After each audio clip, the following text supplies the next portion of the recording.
Hello and welcome to How to Retire on Time, a show that answers your questions about all things retirement, including income, taxes, Social Security, healthcare, and more. This show is an extension of the book, How to Retire on Time, which you can grab today on Amazon, or you can go to www.howtoretireontime.com. My name is Mike Decker. I'm the author of the book, How to Retire on Time, but I'm also a licensed financial advisor, insurance agent, and tax professional, which means when it comes to financial topics, we can pretty much discuss it all. Now, that said, please remember this is just a show. Everything we hear should be considered informational, as in not financial advice. If you want personal financial advice, then request your wealth analysis from my team by going to www.yourwealthanalysis.com. With me in the studio today is my esteemed colleague, Mr. David Franson. David, how you doing today? I'm well. How are you? I'm doing well, too. David's going to be reading your questions that you've sent in, and I'm going to do my best to answer them. Now, you can send your questions in right now to 913-363-1234. Again, that's 913-363-1234. Save that number in your phone in case you think of a question later on in the week. Or you can email us to heymike@howtoretireontime.com. Let's begin. Hey, Mike. So me, David, I want to actually submit a question that I think would be fun for the show. Okay. So I'm not sure how I got this, but I got a mailer inviting me and my wife to a nice steak dinner to talk about retirement. That's funny because you're in the industry. Yeah, I'm in it. So it was addressed to her. I got it in the mail. I looked at it. Like, oh, the topic seemed interesting. But then I looked at the disclosure and read, we do not offer investment, tax, or legal advice. That was on the mailer? It was on the mailer. Okay. Kind of at the end, kind of a smaller print off to the side. Got it. So I read that and scratched my head. So Mike, I want to bring this in. Can you decode what's going on here? Sure. Just for our listeners to get a background. I mean, David, you for many years worked with helping people get Social Security benefits, kind of qualifying the medical side of it all. Sure. And then we brought you over to Kedrick to help with Social Security, Medicare, and things like that. So you really didn't work with another financial services company before. I did not. We were your first. Yes. So I've got 10 years of being in here. I've coached financial advisory practices all over the country.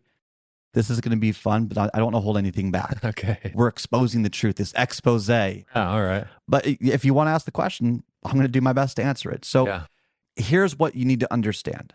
The history of, this is true, the history of the dinner event in the financial services space was inspired by timeshare. So back in the day, timeshare companies are the ones that would offer a timeshare high commission product. You'd sign up for it, partial ownership, and you can vacation there. And, it's a cost efficient way to vacation to the same place over and over again.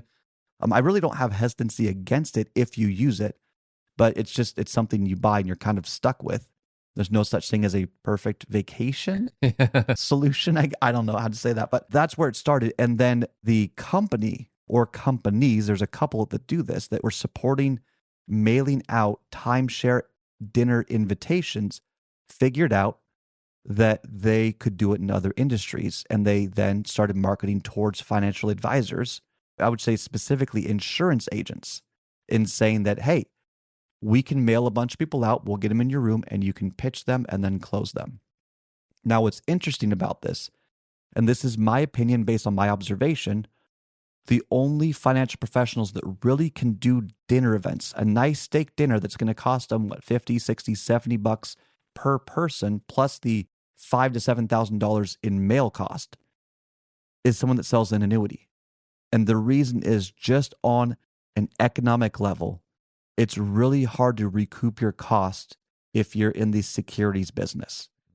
So if you're going to make 1% on someone's assets per year, and the average person has, let's say, $1 million saved up for retirement, it's going to take a long time to recoup those costs. It's not cost effective for someone who just does securities. Now, someone that does securities and insurance, that might make sense. But really, almost everyone I see is someone selling an annuity product. I say almost. There are always exceptions to the rules. Sure. Could be client appreciation events for someone that manages your portfolio. Or, there's always exceptions.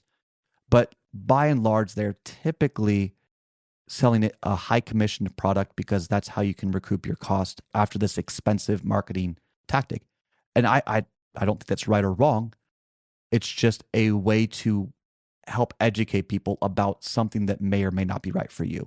Now, I say that with a smile on my face. I know this is over the audio waves, but I wrote an entire book, How to Retire on Time, suggesting that you don't sign up for the lifelong insurance income stream that locks up your assets. Some people that might make sense, but by and large, I would not do that. I have no problem with annuities as a bond alternative or a CD or a bond instead of a bond fund alternative, right? There's no such thing as a perfect investment product or strategy, but by and large, I have found that the dinner seminar at a steakhouse, usually, sometimes they do an Italian restaurant, sometimes they do a local other restaurant, is to say something to the effect of, don't retire and give up your working income until you've secured your retirement income. I see. There's probably a radio ad out there that says basically that. Yeah. That just kind of came off the top of my head. Okay. Uh-huh. Should we decode this a little bit? Yeah, go through it. There are lists. I've actually compiled personally a 3-page Word document of every bullet point I've ever heard of someone using in this. It's very interesting, especially when you have a disclaimer that says you can't offer investment, tax, or financial advice and consult other people for it. That's basically saying I'm going to sell you a product. Yeah. But people don't read the disclosure. They don't connect the dots. So let's go through some of those. You've got the mailer here. Let's have some fun with this. Let's decode it. So, okay. The first one I see here, ways to avoid running out of income during retirement. Well, I wonder what that is. David, based on your knowledge, what's the only way you can guarantee that you never run out of money in retirement? Well, I guess to just have a huge, very large pile, Scrooge McDuck style pile. I don't know. Nope, can't guarantee that because the markets may crash. You may have a life event. The only way you can guarantee not running out of money is by buying an annuity and turning on the income stream. Uh-huh. Now, what it doesn't say, and this is important, is it doesn't guarantee that you have comfortable income for life. What a lot of people don't realize is you may turn on your income, but it's flat income. And so cost of living adjustment, inflation eats away at it. And so it becomes more difficult to sustain your life in 10, 20, 30 years. Yeah, so you're saying there's no, on these flat income, like income for life, quote unquote, the income doesn't rise. Not always. So there are flat income streams. So you've got guaranteed income for life, but it doesn't increase with inflation. Okay. There are other products out there that will say that you are guaranteed, let's say, a 3% increase each year. But once the cash value that's associated with this income stream goes to zero, it usually levels off. It goes flat again. And then there's another one where it's indexed income. So it's guaranteed for life. And if the associated benchmark that the index is tied to goes up, your income would go up. If that index doesn't make money, then you just have the same as the last year. But again, once the cash value dries up, you don't really get any more increases. And so when I see ways to avoid running out of income during retirement, I'm thinking, okay, there's some sort of strategy on how to take multiple different annuities and how do you take these tools and plan for inflation. So one of them, the most popular one, I think this is from Tom Hegna. He's the guy that wrote that Amazon book, something like How to Retire Happy, Wild, and something like that. Like there's a horse on it with a guy and they're riding on the trail. It's a cartoon. You've probably seen it on Amazon.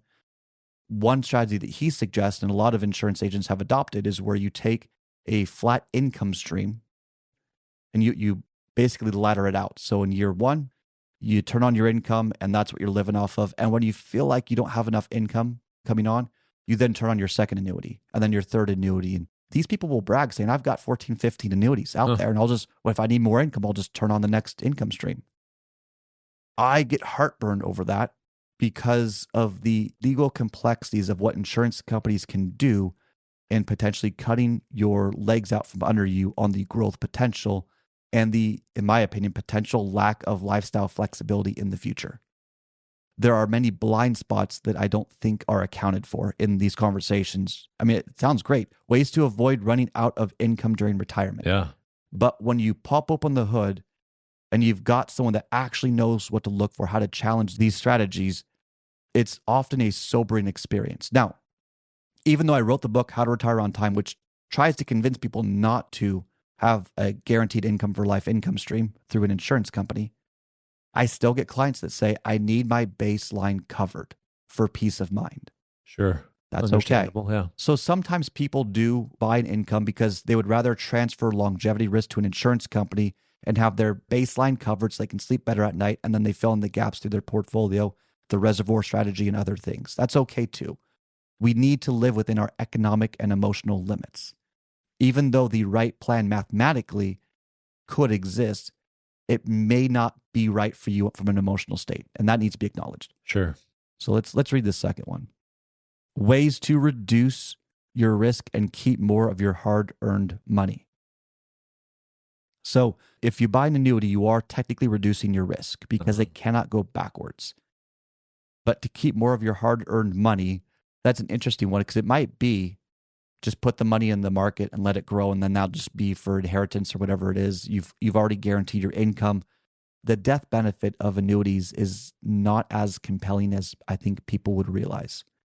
So that would be an interesting one to understand more about what that really means, because if you put it into an annuity, the cash value is going to go up pretty soon. Once the cash value is gone, there is no death benefit. These are things that people often miss. Mm-hmm. Here's the next one: ways to use your money and still have something to leave to your beneficiaries. Okay, so this is a strategy I have heard about, in that you get around 60% of your assets, you put them into annuities, and then you ladder out the income streams like we talked about before. And then the rest of it is to just grow and either buy another annuity later if you need it, or let it go to your beneficiaries. Yeah. If that's right for you, great. If not, that's okay too. But let's just decode this. I'm not disparaging this person. I don't want to disparage this philosophy. There's just no such thing as a perfect investment product or strategy. But when I read these things, it's like, oh, fear, fear, fear. If someone puts enough fear into you on a psychological level, you lose your ability to critically think. Take your time, understand what's going on. We have a habit as humans to associate negative emotions to things we don't understand. If we are hearing fear-based marketing over and over again, we will lose our ability to critically think. If we can't critically think, we won't fully understand it, and we may make emotional decisions, which is exactly why this is all written in a fear-based position. Let's see. Here's another one. Ways to obtain an income you can't outlive. Wasn't that the same as the first one? What was the first one? Ways to avoid running out of income during retirement. Ways to obtain an income you can't outlive. Yeah, that's funny. And then here's the last one. Inflation, on all caps. Will the yields of your savings be able to keep up with rising inflation? Decent question. Yeah, and that might be the laddered approach of taking these different income streams and laddering them out. Here's my heartburn with this. You're going all in on one strategy and just trying to work within those confines. Because there's no such thing as a perfect investment product or strategy, blending or diversifying your income strategies, I think, is more beneficial. It's more holistic. It's healthier. I mean, when has an extreme ever really been the solution? There's balance in everything. Hey, can you have dessert tonight? Yeah, but probably a little bit, not a lot. Yeah. And having none is kind of sad too. Yeah. Right? There's balance in all things. And so going all in on one strategy, or saying this is the only tool I can use to generate income, might be a bit extreme. That's just how I feel.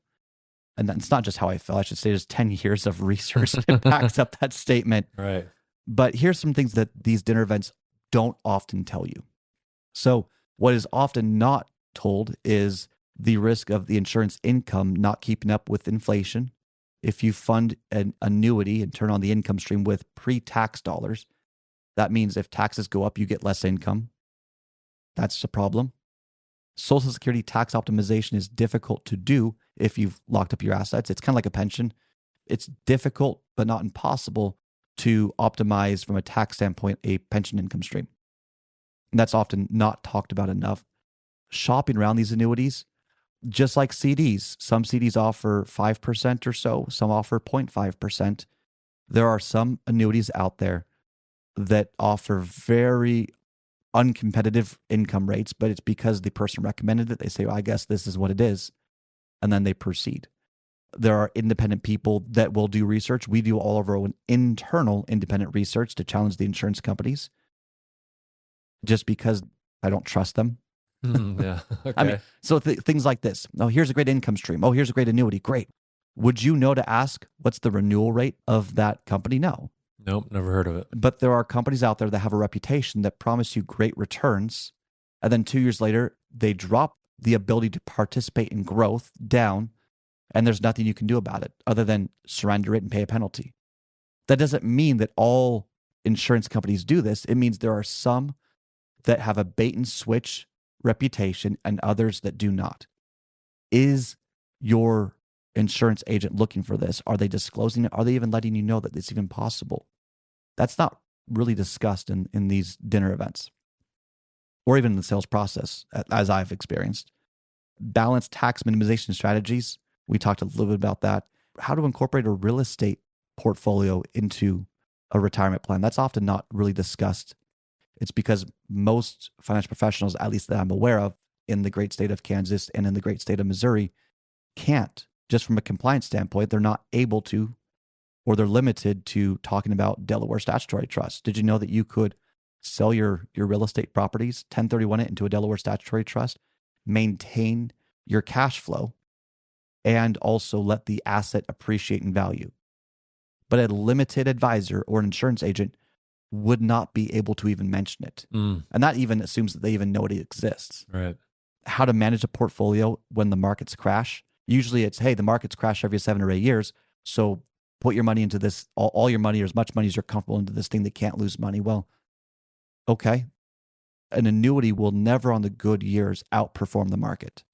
And every now and then, yeah, a principal protected account won't lose money, but the stock market has more growth potential over the long run than any insurance product would on a general basis. It's balance, and it's not talked about enough. If you want to see what a more balanced portfolio could look like, what an optimized and customized plan fitting your lifestyle expectations, what it would look like, and then how to create a portfolio balanced and dynamic so that you have a strategy to maintain your life when the markets are up or down, while maintaining flexibility for your lifestyle, while maintaining a position of growth for your future beneficiaries and so on. If you want to see a more balanced approach, then here's what I want you to do. Listen up. You're going to text RETIRE, keyword RETIRE, to 913-363-1234. Again, that's keyword RETIRE to 913-363-1234. Or you can go to www.retirementincome.report. And here's what's going to happen. You're going to get a link. You're going to fill out some basic information. It's going to come to us, and we're going to schedule a 30-minute call to have a conversation with you, really to bring context into the picture of what you want when it comes to your lifestyle and legacy plans. And then we'll create a custom analysis specifically for you, showing you what your life could look like, exploring your lifestyle and legacy potential, and then showing you how to properly create a balanced portfolio that could help increase your overall income potential while lowering your overall risk. That might seem like we're saying you can have your cake and eat it too. In some sense, you can. It's the nuance, it's the strategies. But consider just for a moment the importance of growth today and how you want to have more flexibility in the future. I mean, David, 10 years ago, 15 years ago, did you know that you'd be so dependent on your iPhone? I couldn't have imagined this, no. Or computers. And think about how AI is advancing at an even faster rate what our lifestyle is going to look like. Are you incorporating future expenses into your budget that you don't even know exist? You couldn't possibly do that. So maintaining a portfolio that focuses on growth but can get you through the market turbulence so that you have more flexibility in the future, that is so paramount. And a flat income stream is a restrictive option that may not be in your best interest. Just my opinion. But text RETIRE right now to 913-363-1234 to really grasp and explore your future lifestyle and legacy potential. That's RETIRE to 913-363-1234 or go to www.retirementincome.report. That's all the time we've got for the show today. If you enjoyed the show, consider subscribing to it wherever you get your podcasts. Just search for How to Retire on Time. Discover if your portfolio is built to weather flat market cycles or if you're missing tax minimization opportunities that you may not even know exist. Explore strategies that may be able to help you lower your overall risk while potentially increasing your overall growth and lifestyle flexibility. This is not your ordinary financial analysis. Learn more about your wealth analysis and what it could do for you regardless of your age, asset, or target retirement date, go to www.yourwealthanalysis.com today to learn more and get started.